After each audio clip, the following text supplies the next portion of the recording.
We are America, the greatest country on this planet. It's unfair that folks feel like they have to fight for fresh drinking water. My name is Shaquita McElroy. I go by Shy, and I am born and raised in Milwaukee, Wisconsin. My oldest son was diagnosed with lead poisoning at an early age.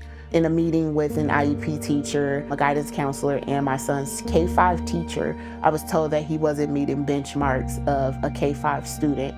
Coloring, drawing, identifying colors, identifying letters, writing his name, and I was told that he needed to repeat K-5. Upon going through his medical records with this team of IEP teachers, we found that he had numerous counts where he had tested high for lead levels, but nothing was being done. It affects their brain, it affects their behavior, it affects their vision, their hearing. It can affect the child's growth, motor skills, and development. My son is living proof of that. When I realized my son had lead poison, it was a dramatic experience for myself and for my son, but it was something that I had to overcome and my son had to overcome. And the only way that we can do that was to be proactive, and that came from us having a voice.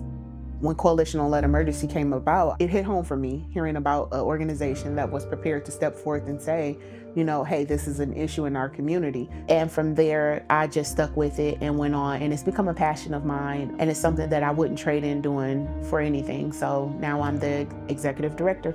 The mission consists of simply eradicating lead from homes, bringing forth legislation to make sure that we're not in a cycle of lead pipes, so changing lead laterals, to change the status quo of children being under-tested, and to raise awareness and education with families. Outside of that, we're inviting them to events, catering to that food insecurity that a lot of families have, following the model of well-fed means less lead, really honing in on families with education, lead-safe kits, and really getting them prepared for the fight that we have ahead.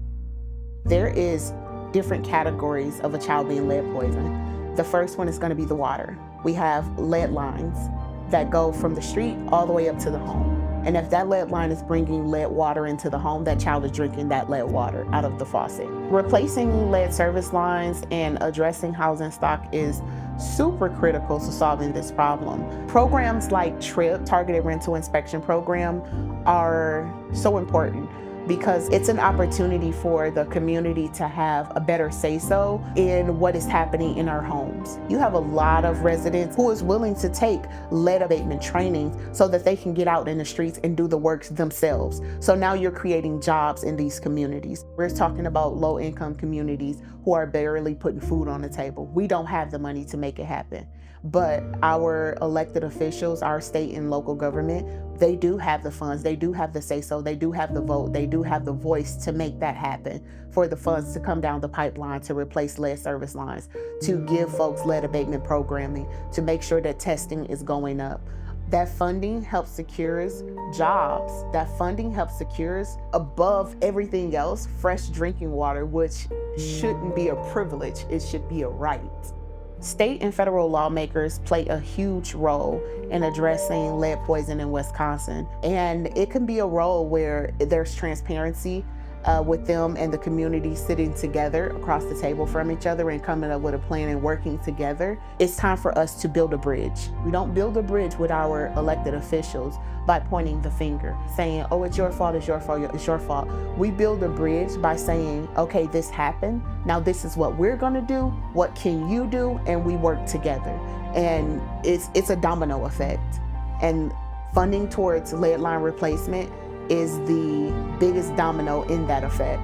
And we just need that domino to fall in place. This is not a red or blue issue. This is a people issue.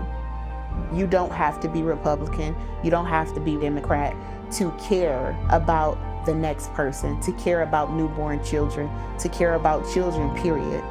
All you have to do is be human. What if it was you and your children? What would you want to happen?